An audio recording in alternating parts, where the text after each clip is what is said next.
Hola a todos, a todas, a todos, bienvenidos a este espacio de René Buenfil Psicoterapia y Capacitación. Hoy hice una cita con un amigo muy querido que quiero que nos hable un poco de ciertos temas que son muy interesantes y que me encantaría compartir con ustedes, y por eso estamos abriendo este espacio.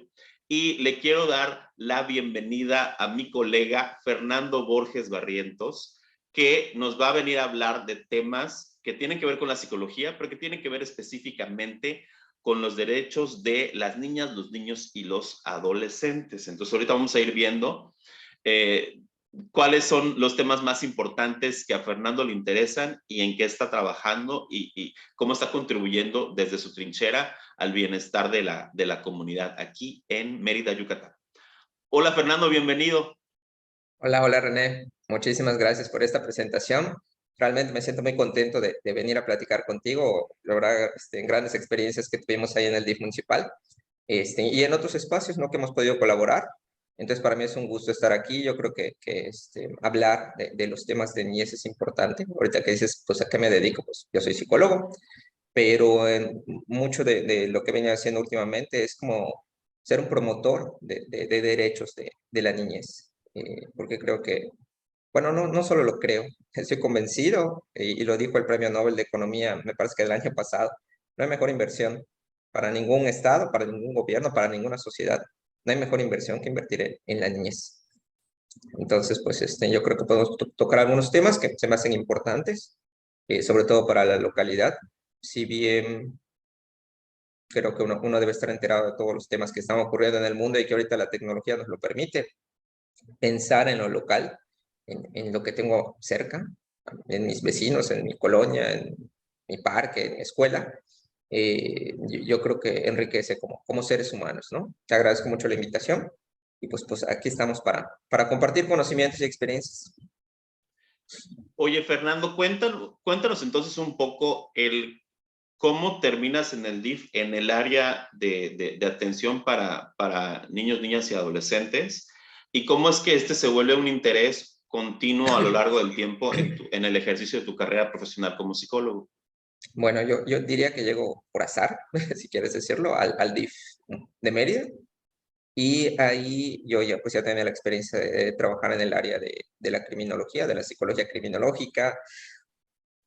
Eso vamos a decir, antiguito. Entonces no había como mucha claridad entre qué era lo que hacíamos en realidad. Ahorita ya hay un Exacto. poquito más de certeza en qué es lo que se hace, pero pues yo ya no quería hacerlo porque decía, no, ya quiero hacer algo más tranquilo. Llego al DIF y el DIF me dice: como tú estudiaste criminología, vas a ver los casos de delitos sexuales. Y yo, ok, Gracias. gracias.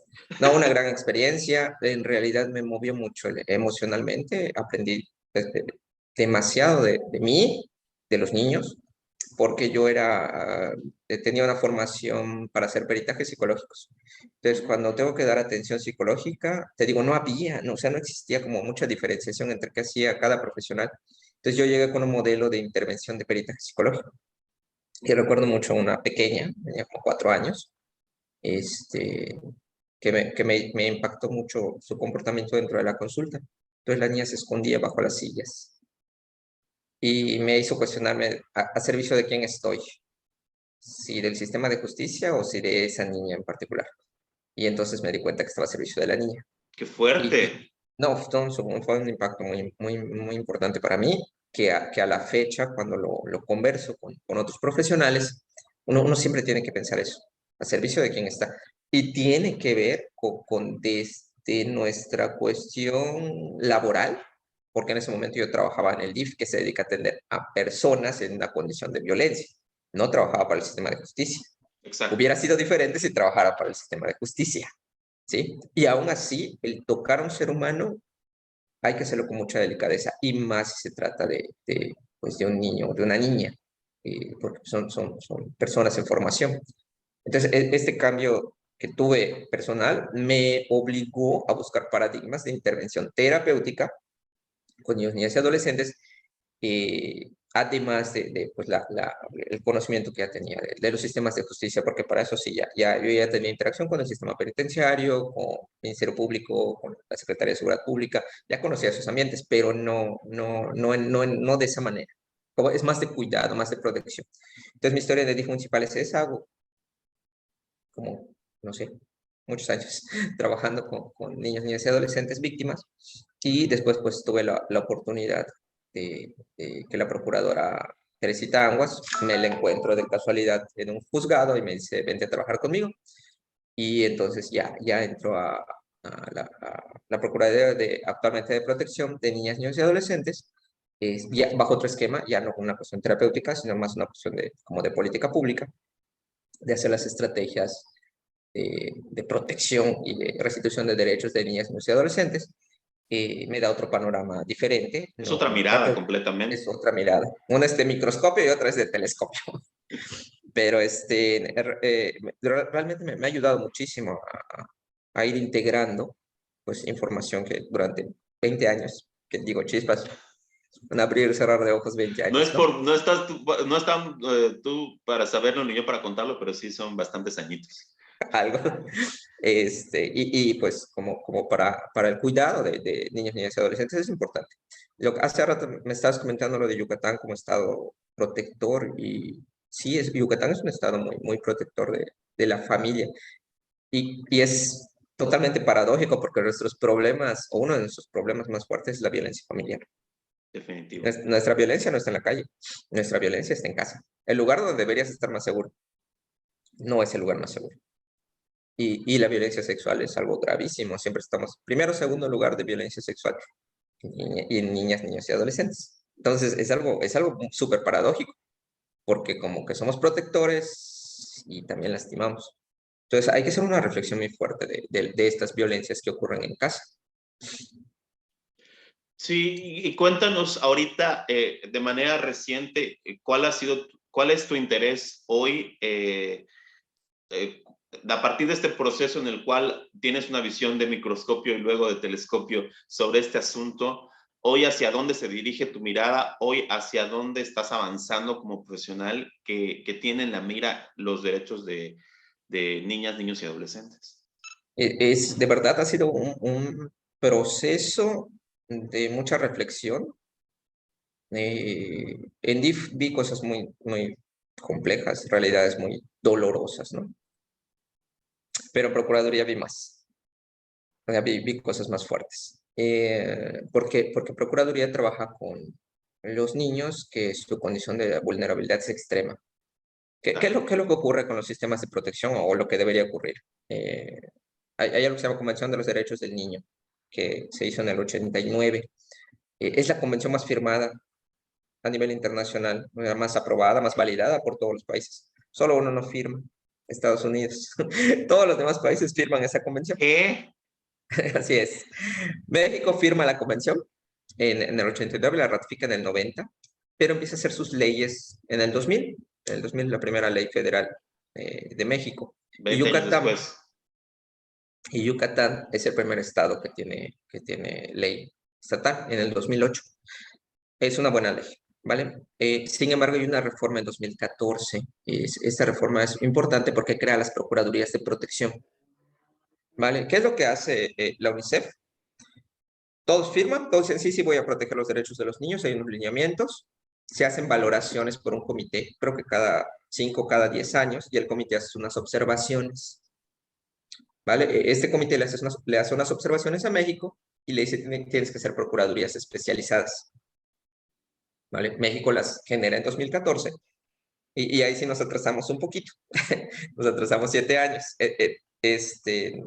La hicimos el año pasado. Tuve la oportunidad de colaborar en el desarrollo de esta ley y en generar un sistema operativo para que se lleve a cabo. Estas procuradurías, ¿qué es lo que tienen que hacer? Valorar la vulneración de derechos de niñas, niños y adolescentes. No sé si tú recuerdas, René, pero yo sí lo recuerdo mucho, más o menos por ahí de los 80s. Empezaron en las escuelas a hablar de los derechos de los niños. Uh -huh. Y entonces los adultos empezaron a quejar porque ya los niños te decían, es que si me haces algo, voy a acusarte al DIF. Y los niños como que empezaron a usar eso y los adultos decían que tenían los derechos de los niños. En el consultorio de la terapia con parejas y con familias lo he escuchado bastante, ¿no? De que, ¿qué le pasa a este niño, a esta niña que me dice eso? Exactamente, porque en las escuelas hubo una política pública de enseñar que había derechos, pero como los adultos no tenían esta formación de ningún tipo de derecho, ¿eh? Nosotros somos la primera generación, creo, que empezamos a comprender un poquito de qué se trataba la situación de los derechos. Me parece que no lo entendemos como generación. No. Y son las generaciones jóvenes quienes están empujándonos a decir, oye, tienes que fijarte que existen los derechos humanos. Y eso puede ser muy conflictivo, porque rompe ciertos paradigmas tradicionales, dogmáticos, que tenemos como adulterados que somos. Entonces, este quebrar de paradigma al día de hoy, a la pregunta que me hacías de cómo lo veo, es ir generando reflexiones de los derechos de la niñez, porque aunque los conocemos desde los 80s, aunque los conocemos desde los 80s, al día de hoy no hay una perspectiva de niñez real, ¿sí? Hay 4 grupos de derechos que nos marca toda la normatividad que existe, que deben tener niñas, niños y adolescentes. Derecho a la vida, derecho al desarrollo, o sea, son grupos de derechos. Sí. Derecho a la protección y derecho a la participación. CIPINA es una institución que se encarga de hacer informes de cómo se van dando esos derechos en México. Bueno, de todos los derechos, de los grupos de derechos que te platiqué, los de participación son casi nulos.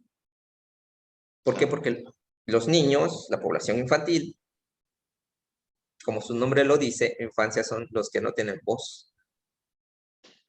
Y entonces la verdad es que no tienen voz a nivel política pública.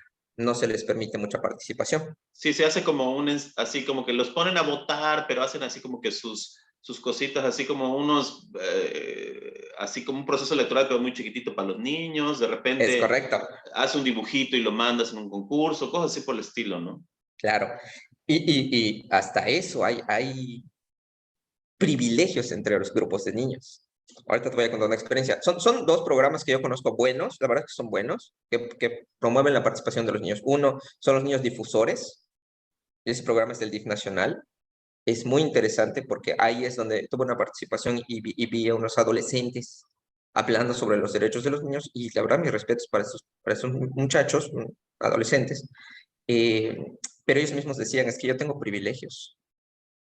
¿Por qué? Porque pues mi familia me pudo llevar a la escuela, tengo internet, entonces tengo más oportunidad. ¿Qué es la participación? La capacidad de obtener información y la capacidad de regresar esa información a mi contexto. Entonces, ellos mismos decían, yo tengo estos privilegios que muchos niños no tienen, niñas, niños y adolescentes no tienen. Y dije, sí, es cierto. Bueno, ese es uno, el del niño difusor. Y el otro lo hacía o lo hace, la verdad es que ya no estoy muy enterado, el INE, que es lo que tú decías de las votaciones. Cuando los adultos iban a votar, llevaban a los niños. Uh-huh. Y no ignoro por qué votaban, porque eso ya no me tocó de niño. Así que no sé por qué votaran en Ya realidad. estamos más grandes, más grandecitos. Sí, totalmente.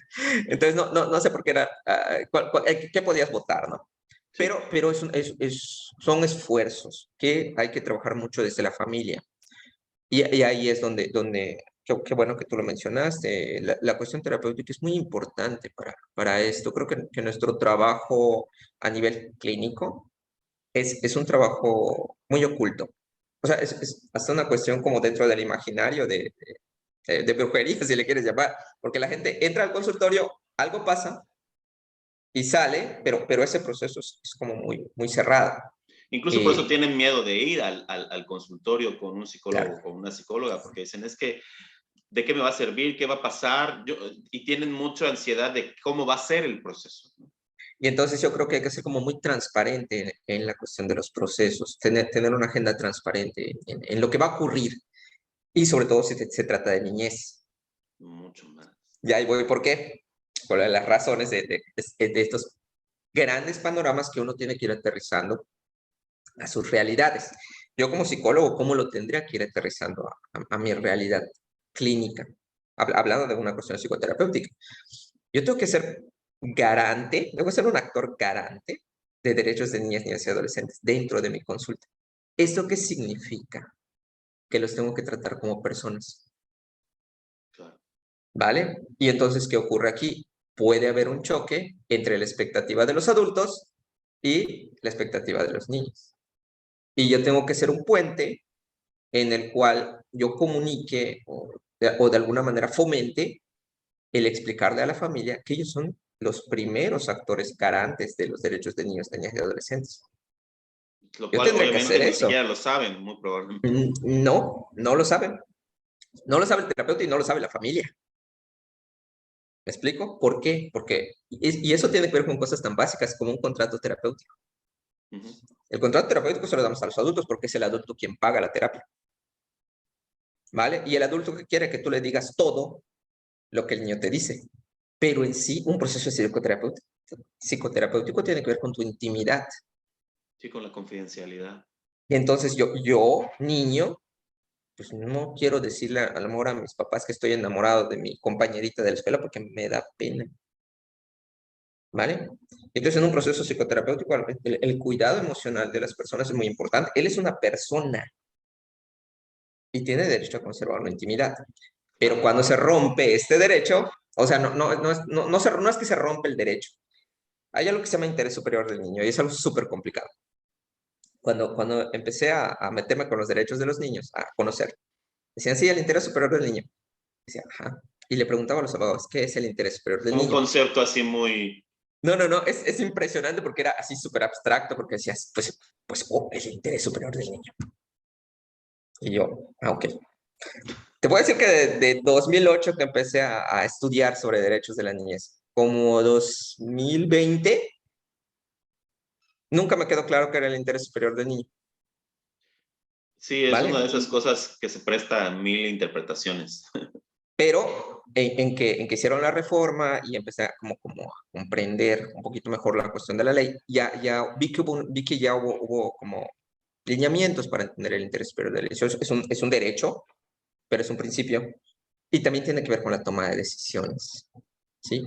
¿Quién toma decisiones en relación a los niños? Los adultos. Por eso tendríamos que conocer los derechos de los niños. ¿Y a Okay. qué va todo esto?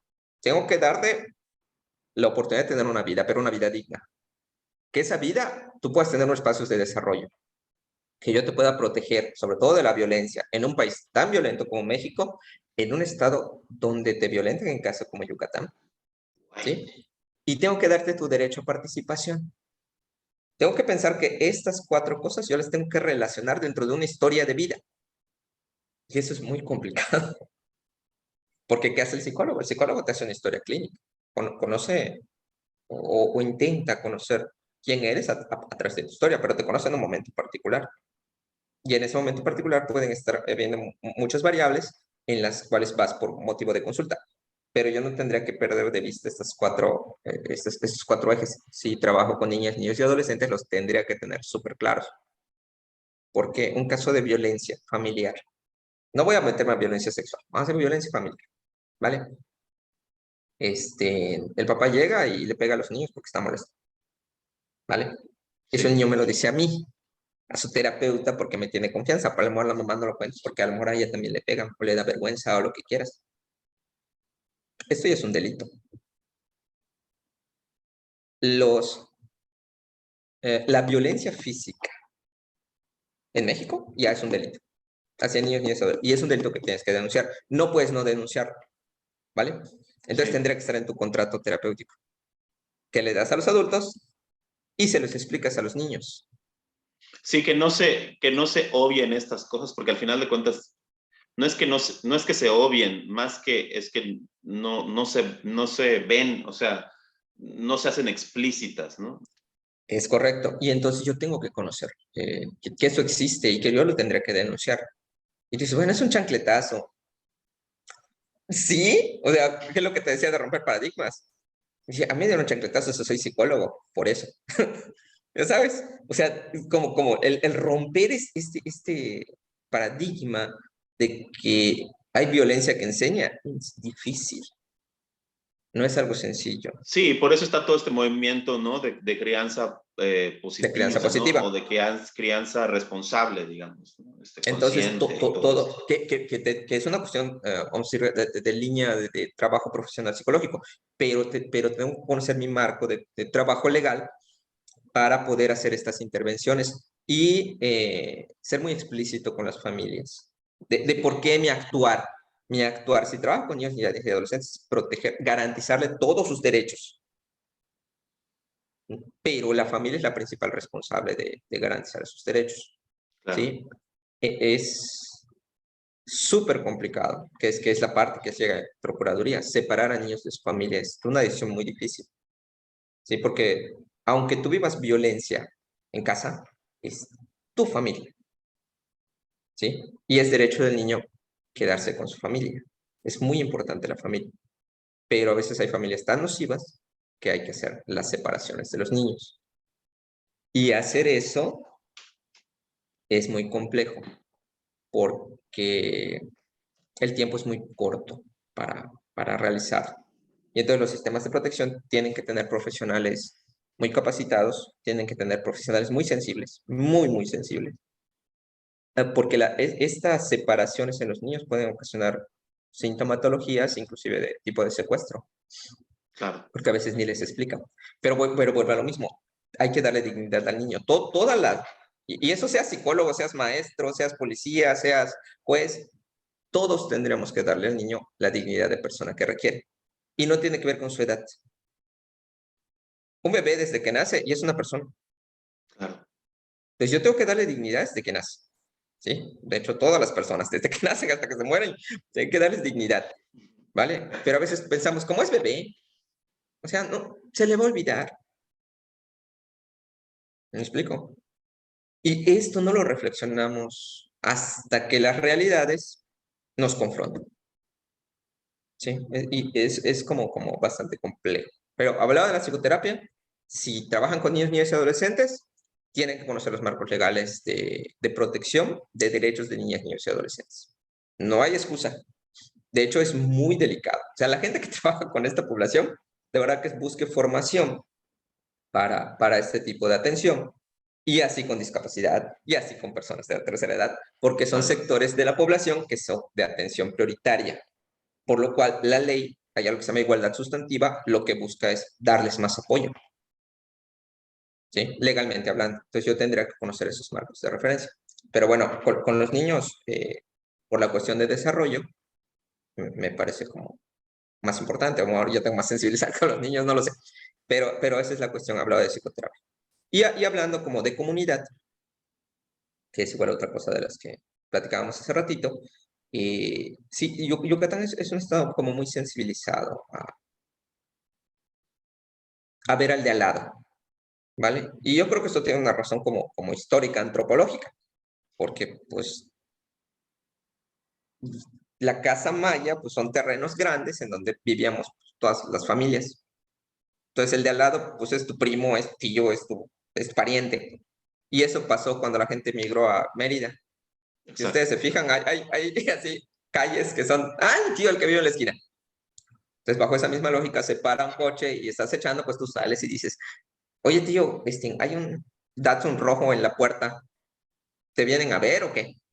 Yucatán es muy seguro por eso, somos chismosos, pero preocupados por el vecino, pero normalmente preocupados porque es nuestro pariente, ¿sí? Diferente a ciertas zonas, siempre de Mérida, en que llega gente que no se conoce. Yo creo que yo viví un tiempo en una zona así y yo no conocía a nadie. O sea, yo iba a trabajar, regresaba y si acaso al de frente, hola, Y ya. y listo. Entonces, no hay una preocupación porque no lo conozco. Diferente como en ciertas colonias en donde llegó gente migrante con esta conexión. Decir es mi vecino, pero ¿qué estará pasando con mi vecino? Y avisarle, ¿sí? Sí, el sentido Entonces, de comunidad es distinto. es muy distinto, hay mucho tejido social, ¿sí? Pero no nos metemos a las casas del otro. ¿Me explico? Porque la ropa sucia se lava en casa, entonces si le están pegando al niño, pues, lo están educando y así lo quieren educar, está bien. Y eso hay que romperlo un poco, porque la ley es muy estricta en eso. Sí tendríamos que hacer como tenemos que estar muy pendientes de esas situaciones. Por eso la CGI tiene protocolos de violencia hacia niños, niñas y adolescentes. Por eso la norma 046, que también aplica para psicólogos, que es el manejo de violencia sexual, me parece. También existen preocupaciones institucionales de cómo atender pues esas problemáticas de violencia en la niñez. Sí. Cuando hablo de niñez me refiero desde el nacimiento hasta antes de los 18 años. Esa ley protege esa población. Y como comunidad, pues también nos toca. No recuerdo exactamente cómo es la frase, pero el niño que no cuida su aldea termina quemándola. Sí, es un Entonces, proverbio africano, creo, ¿no? creo que sí. Entonces, realmente si nosotros cobijamos a los niños, si nosotros nos preocupamos por su desarrollo, porque estén bien, finalmente, ¿qué es lo que decía el Premio Nobel de Economía? No hay mejor inversión que esa. Y es verdad. No les digan a sus hijos, no te juntes con ese niño porque es un niño malo y se porta mal. Al contrario, tráelo para que aprenda otras maneras de portarse o otras maneras de interacción que pueden existir en una familia que a lo mejor tiene conductas más positivas. Sí, en terapia he visto cómo las infancias ahorita ya tienen más el chip de mi amiguito hace esto, mi amiguita hace esto, o se comporta de tal manera, o tiene esto, pero no me voy a dejar de llevar con esta persona porque se comporte de esta manera o haga tales acciones. O sea, y hay como un respeto de, bueno, tú haces eso, yo no lo hago, pero podemos seguir siendo amigos o amigas, ¿no? Claro, y aquí hay una cosa que me gusta mucho, que es una tendencia internacional, yo creo, tiene que ver con las ODS, los ODS, ¿Qué son las ODS? los Objetivos de Desarrollo Sostenible. Uh-huh. Son 16 y que la comunidad internacional busca para mejora de la humanidad. Al principio creo que se llamaron del milenio, luego del 2000 y así se han ido corriendo porque pues no se han ido cumpliendo, pero pues ahí están las intenciones, ¿no? Ojalá se cumpla, ojalá no hace tiempo de que se cumpla porque parece que hay una crisis energética muy, muy, muy complicada, ¿no? Pero pues de hecho esa era una de las preocupaciones, por eso la cuestión climática es tan importante para las políticas públicas internacionales. Pero todo eso, otra vez, ¿cómo lo aterrizamos a lo local? ¿Cómo lo aterrizo a mi vida cotidiana? Sí, es esta cuestión de paz. A veces, bueno, ahorita el conflicto Ucrania-Rusia, ¿no? O sea, nos da temor una bomba nuclear, sí, nos debería dar temor. O sea, es algo que da miedo, pero a veces no nos da miedo que dejan en su greña a un niño en la casa, ¿no? Porque la mamá lo está educando a chancletazos. Eso no nos da miedo. La semilla de la violencia tiene que ver con la cuestión de los ejercicios de poder. Y a los adultos nos enseñaron que tenemos todo el poder sobre los niños, pero todo el poder corrompe. Entonces, esta cuestión de ceder poder al niño nos da miedo, pero el niño poco a poco va a ir ganando espacio de manera natural. Y Sí, si pues yo no enseño, criticamos, ¿no? O sea, esos niños dominan a sus papás, qué horror, ¿no? O sea, claro, pero hay hace poquito, esas dije, ay, qué interesante está esto. Hay un principio dentro de las leyes, de la legislación de niñez, que es la autonomía progresiva. ¿Qué significa esto? Los padres tienen, vamos a decir que dos funciones genéricas con los niños, que es control y dirección, pero conforme van creciendo, disminuye el control, perdón, dirección y orientación. Disminuye la dirección y aumenta la orientación. uh-huh. Vygotsky, zona proximal de desarrollo. Sí, los Lo que yo tengo que andamiajes. hacer es hacer andamiajes para que el propio niño vaya desarrollándose y generando su autonomía progresiva. Pero si desde que son niños yo no le permito decidir qué ropa se quiere poner, por ejemplo, que es una decisión sencilla, que no le va a pasar a nada al niño si la toma, ¿sí? No les estoy enseñando a desarrollarse como personas. ¿Y entonces qué pasa? Tenemos adultos que cuando tienen que votar, pues, ¿por quién voto? Por eso estuvo Preguntan. el PRI 70 años. Ups. ¿Por qué? Porque era una cuestión autoritaria. Mi mamá es priista, mi papá es priista, mi abuelo es priista. Entonces, ¿yo qué soy? Priista. Entonces, Sí, toda yo esta que, cuestión de ciudadanía tiene que ver con eso. claro, yo que trabajo con la población de personas que viven con diabetes tipo 1, niños, niñas y adolescentes que viven con diabetes tipo 1, los protocolos internacionales de la Federación Internacional de Diabetes es que una etapa en la que el psicólogo tiene que entrar a hacer su trabajo es en la adolescencia, porque muchas veces cuando en la niñez o durante la infancia de los niños y las niñas, los papás o las mamás o los cuidadores o cuidadoras son los que se hacen cargo del tratamiento. Probablemente Es correcto. es completo, ¿no? De que se inyecte insulina, de contar carbohidratos, de lo que está comiendo el niño, etcétera, etcétera. Conforme llega la adolescencia, este adolescente o esta adolescente va a querer más independencia, pero la independencia depende de que tenga un autocuidado y ya no un cuidado por parte de sus cuidadores, mamá, papá, quien sea. Entonces, la intervención del psicólogo, según el protocolo internacional, es el facilitar un proceso de hacer toda una lista de tareas de cuidado alrededor de la diabetes tipo 1 y cómo los niños deben de ir, o los adolescentes deben de ir tomando poco a poco de manera organizada, ordenada y sincronizada digamos, positiva y asertiva todas estas labores, todas estas tareas que comienzan estando de parte o en manos de sus padres, madres, cuidadores, cuidadoras, y tienen que ir pasando a que Claro. ellos o ellas mismas tengan un autocuidado. Y hay que hacerlo de Y manera tiene, coordinada. y tiene que ver con eso. Yo tengo que hacer que la persona se desarrolle por sí misma. Solo fomento, favorezco. Los andamiajes famosos de Vygotsky tendrían que ir en ese sentido. Entonces va bajo esa ruta y me parece lo más correcto que debe pasar. Y me gustaría, así como meterme en un tema que me parece complejo, pero creo que tiene que ver con lo que estás comentando y con los adolescentes. A mí me llamó mucho y la atención y me cuestioné mucho el tiempo que estuve en la Procuraduría en el área de adopciones, Uh con -huh. los adolescentes sobre todo, porque los adolescentes, eh, yo pensaba como la adopción que era, siempre, mi lógica era que la adopción era lo mejor para los niños, ¿vale? O sea, ese era mi sentido. Hasta que me topé con un adolescente que decía que no lo quería, no quería que lo adopten. Y dije, ¿cómo? Y dije, ¿por qué? Y decía, porque no quiero cambiar mi apellido. Y decía, ¿cómo por eso no quieres que te adopten? Pero luego me caí en cuenta muchas cosas, porque tu apellido tiene que ver con quién eres, Sí, con con tu tu identidad, identidad. con tu historia. Uh -huh. Y si yo toda la vida me he apellidado Borges, chispas, por más que, como haya sido mi familia, yo no quisiera cambiar de apellido, porque eso me dice quién soy. Uh -huh. Y se me hizo un tema súper complejo e interesante. Y descubrí que Guadalajara, a partir de los 12 años, los niños pueden decidir si quieren ser adoptados o no. Y entonces ahí empecé a romper algunos, no todos, algunas ideas adultocéntricas, porque como adultos nosotros pensamos que los niños están en los centros de asistencia social, los albergues, como una bodega de niños, en donde la persona que no pudo tener hijos puede ir y a veces como segunda opción. Y luego me puse a pensar, no, esos niños no son segunda opción. La adopción no debería ser una segunda opción. No porque no pude tener hijos voy a ir ahí, porque aparte la adopción es un proceso para el niño, no para el adulto.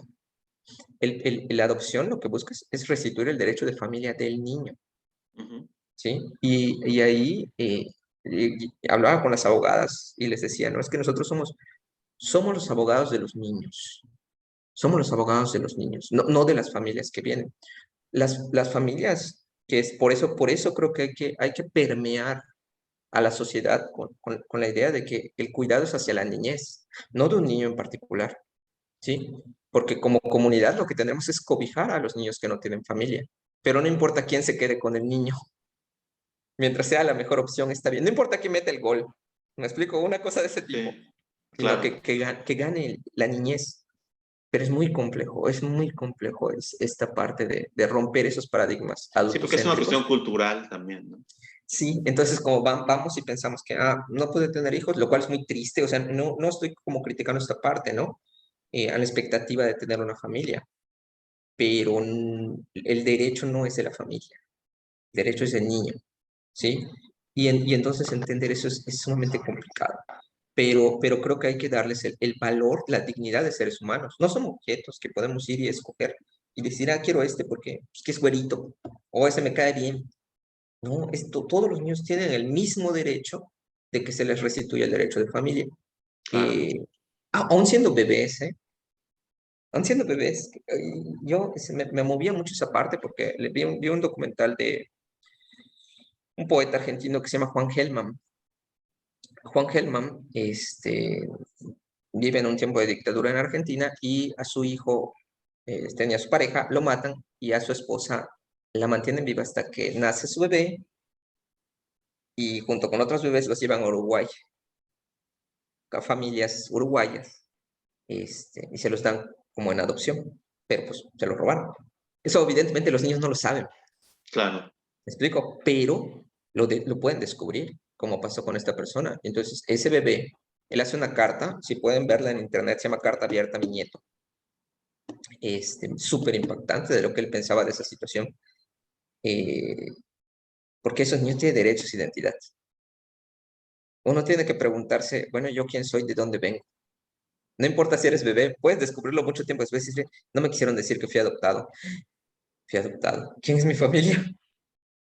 Entonces, esta cuestión que ocultamos porque nos da miedo hablar de la verdad con los niños, porque a un niño le va a doler, pues a lo mejor y sí, pero la vida es así.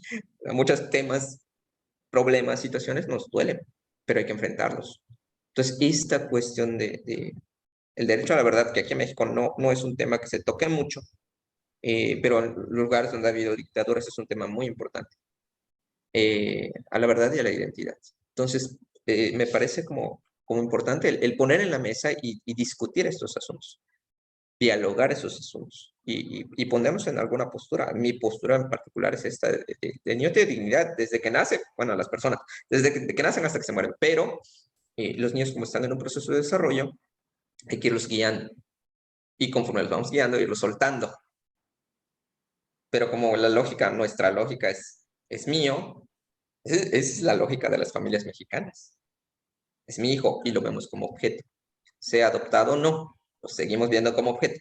Entonces, hacernos estos cuestionamientos, porque como profesionales y sobre todo como profesionales de la...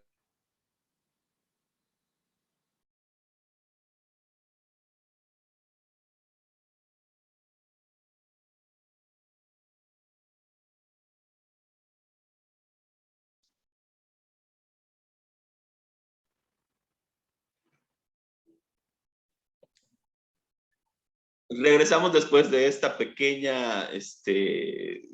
corte a la parte de, nos estabas diciendo, Fer, sobre cómo en ciertos países donde han habido dictaduras hay algo del derecho a la verdad como algo importante que quizás en otros países como en México no es tan prioritario, digamos, no se habla tanto de eso. No se habla de eso. Y para mí tiene mucho sentido, porque a veces... aquí iba con la cuestión de la adopción. Esta niña creció en una familia que uno puede pensar es una familia que está bien. Se lo daban a militares que tenían ciertos rangos o a policía de cierto rango. ¿Me explico? Entonces tú dices, es que el niño va a estar mejor porque estás pensando solo en las condiciones económicas y no es que sean malas personas. ¿Me explico? Esta niña crece bien, o sea, va a la escuela, tiene salud, tiene cariño, o sea, su familia adoptiva la quiere, pero no le pueden decir de dónde viene porque viene de una situación no tan, de hecho, un delito. Fue secuestrada, esa niña fue secuestrada. Entonces Claro, yo como papá adoptivo, que hice lo que sea para obtener a un niño, a eso voy.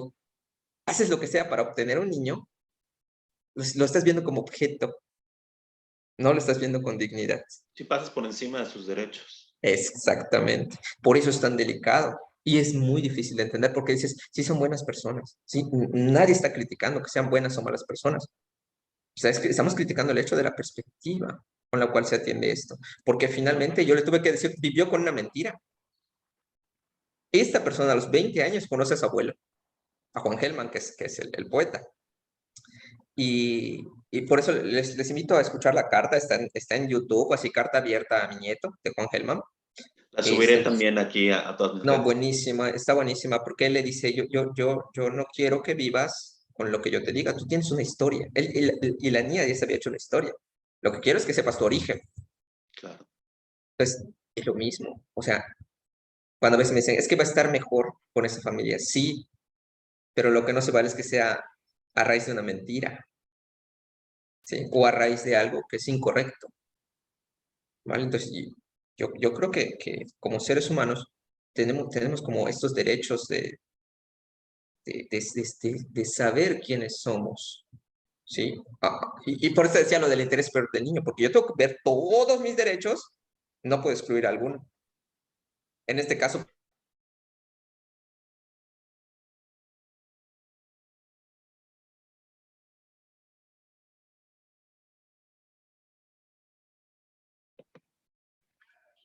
Te perdí por ahí por un momento, pero bueno, continúa.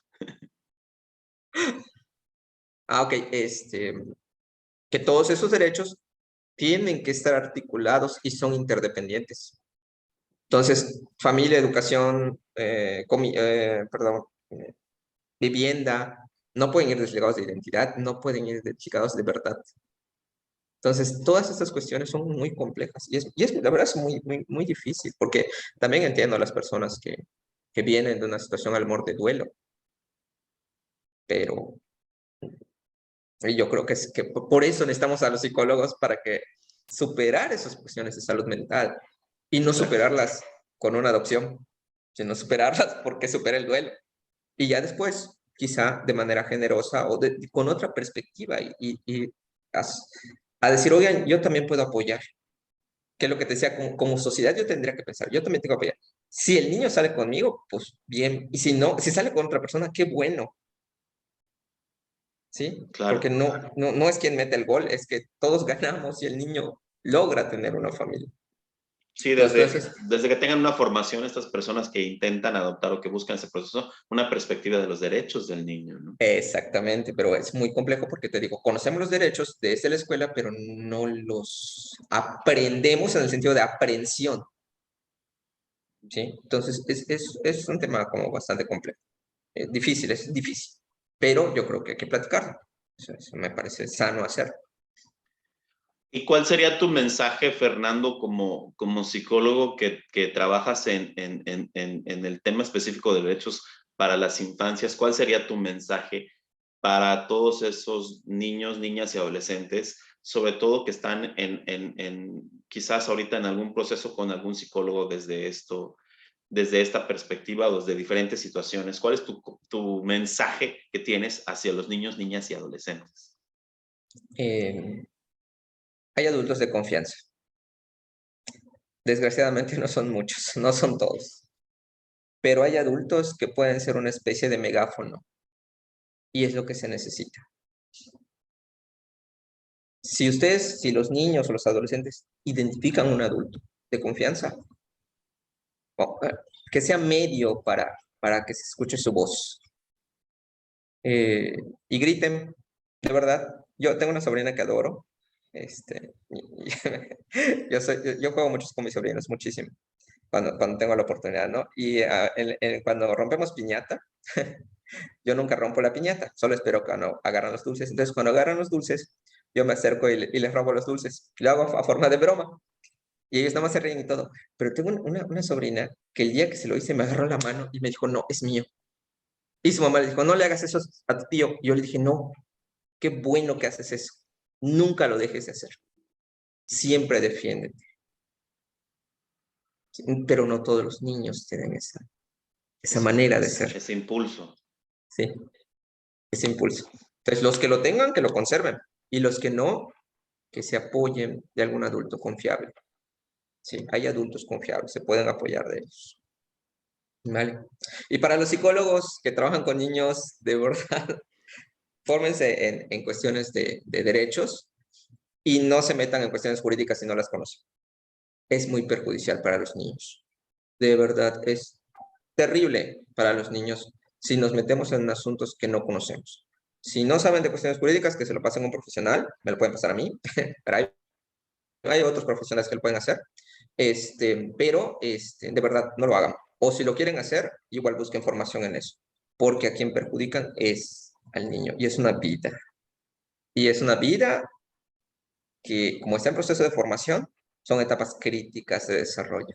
Entonces puede ser muy perjudicial. La intervención psicológica que tenemos en espacios jurídicos tiene que ser hecha por especialistas. ¿Qué formaciones específicas recomiendas en cuanto a temas o en cuanto a lugares Ok, donde se pueden obtener esa formación? Si somos psicoterapeutas, que busquen formación en derechos de la niñez. Si solo me quiero dedicar a la psicoterapia, busquen formación en derechos de la niñez. Creo que es un instituto muy bueno, es chileno, FAI, me parece. No recuerdo exactamente el nombre. Y Fundación América por la Infancia, ¿no? Es muy bueno. La verdad es que la cuestión de temáticas de derechos y crianza positiva es súper bien. Me parece de lo mejor que yo he visto para trabajar la cuestión de formación de derechos. Ahora, si hay una cuestión de psicología jurídica, vayan a las universidades. Es complejo los particulares. Me preocupa la formación que se da en algunos centros particulares. Yo les sugiero a las universidades. ¿Qué universidades? Con todo las áreas de oportunidad que pueda haber, la Universidad Autónoma, la UADY, aquí en Yucatán. El CSEX tiene una maestría en intervención en violencia que me parece buena. Me parece una buena maestría. Con Juan Canto, Yaché, súper recomendable, súper recomendable. Bueno, eso sería más para los clínicos. Pero en cuestión de psicología jurídica o que tenga que ver con temas de procesos jurídicos, puede ser la UADY o CSEX. La de intervención en violencia me parece buena. No sé, ignoro ahorita quién esté trabajando eso de universidad, me parece que nadie. Hay mucho temor a meternos con el derecho, nos da miedo Claro. meternos con el derecho. Pero yo les digo una cosa que está en un libro del Periquillo Sarmiento, que va a una isla y ve que están las leyes en piedras y le pregunta a la persona que era como el rey de ahí, ¿por qué tienen sus leyes en piedras? Y el rey le pregunta, ¿y dónde están tus leyes? Y él le dice, en libros. Y la persona ahí le dice, ¿por qué están en libros? Ahí nadie los lee. En cambio, la piedra todos lo leen. Entonces tenemos que saber de ley. Tenemos que saber de ley. No hay excusa y de verdad saber de ley ayuda mucho. No ser abogados, siempre tengan de verdad amigos abogados, pues si quieren estudiar derecho, pero pues ahí ya cosa de cada quien. Eso ya es otra cosa. Esa es otra cosa, pero de verdad, acérquense a las personas profesionales, ¿sí? Porque podemos perjudicar gente por ganar dinero, porque sí, no les niego, o sea, se puede ganar muy bien del área de psicología jurídica, pero se necesita mucha ética y mucha responsabilidad porque tú tienes que defender este proceso en un foro abierto. Si no va ningún profesional que sepa, pues ya te rayaste. Pero si va un profesional que sabe, los va a desplumar y su cuestión de prestigio profesional queda grabada y pueden perder hasta su cédula profesional. Entonces, vayan a las universidades a formarse. En particular, me parece que estos dos espacios institucionales lo pueden hacer muy bien. Y es un proceso que nunca se termina. La verdad es que nunca, nunca, nunca se termina. Hay una maestría también en Aguascalientes, está en línea. La da el Instituto de Ciencia Aplicada. Muy buena, muy buena. Ellos trabajan con derechos humanos. De hecho, es la única que tiene perspectiva de derechos humanos. El doctor Aurelio Coronado se ha preocupado mucho por eso. Y me parece como la única que tiene ese perfil. Las otras son como más legales técnicas, ¿no? Sí, sí tienen perspectiva de derechos humanos, pero no al nivel que tiene esta que les comento, esta última que les comento. ¿Vale? Oye, pues qué gustazo hablar contigo, Fernando. Creo que eres ahora sí que un tesoro que tiene ahí muchos temas y muchas cosas muy, muy interesantes que nos sirven, sobre todo que te has puesto en una rama, en un área de la psicología de la cual muchos psicólogos y psicólogas nos podemos beneficiar de toda tu experiencia y de todo lo que tienes que decirnos, ¿no? Entonces, yo te agradezco mucho el haber aceptado la invitación a este espacio para que es, pues ahora sí que un foro abierto para que todas las personas que necesiten saber del tema de los derechos de los niños, niñas y adolescentes se acerquen y puedan saber un poco más. Muchas No, te digo, gracias. gracias a ti, o sea, yo cualquier foro en el que me invitan, me considero un promotor de esto, porque es importante. La niñez es un bien de todos y hay que cuidarlos, ¿vale? Y qué bueno que lo comentaste, voy a hacer un comercial breve, voy a empezar a dar supervisión de casos para psicólogos y para abogados que lo requieran. Ahí te paso mis datos después, para el que le interese. Sí, por favor, porque como dices, hay que reconocer nuestros límites como profesionales de la salud mental o como profesionales en general y saber que tenemos que referir o que tenemos que acudir y pedir la mano de profesionales que sí saben o que sí han dedicado su carrera o su vida entera específicamente a un tema tan importante como es este. Claro. Pues muchas gracias, René. Te mando un fuerte abrazo. De verdad me da mucho gusto, aunque sea verte así a la distancia. Esperemos que ya Exacto. pronto podamos encontrarnos en vivo. Perfecto. Un abrazo. Nos vemos. Voy Vale. a